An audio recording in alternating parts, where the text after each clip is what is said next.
देवळी तालुक्यातील पुलगाव महावितरण कार्यालयामध्ये शेतकरी संघटनेचे शेतकऱ्यांच्या शेतातील वीज कनेक्शन कापलेले जोडून द्या या मागणीसाठी ठिय्या आंदोलन सुरू होते। या आंदोलनामध्ये पुलगाव महावितरणाचे अभियंता धामणे तसेच विजय गोपालचे अभियंता वरखेडे यांच्याशी झालेल्या चर्चेनंतर आर्वी उपविभागीय अभियंता मोहोळ यांच्यासोबत फोनवरील चर्चेत तोडलेले शेतकऱ्यांचे वीज कनेक्शन पूर्ववत सुरू करण्याचे महावितरणाने मान्य केल्यामुळे 6 डिसेंबर सोमवारी रात्री ठिय्या आंदोलन मागे घेण्यात आले। या चर्चेमध्ये शेतकरी संघटनेचे नेते नंदकिशोर काळे, सतीश गाणी, गजानन निकम, महेश वल्लभवार, सचिन डाफे, प्रफुल्ल झाळे, पुलगाव पोलीस स्टेशनचे ठाणेदार शैलेश शेळके यांचा सहभाग होता।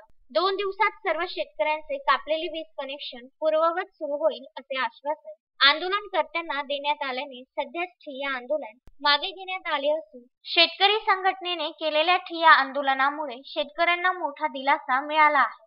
तसेच शेतकरी संघटनेच्या आंदोलनाला यश प्राप्त झाले आहे। यावेळी मोठ्या संख्येने शेतकरी व शेतकरी संघटनेचे कार्यकर्ते उपस्थित होते।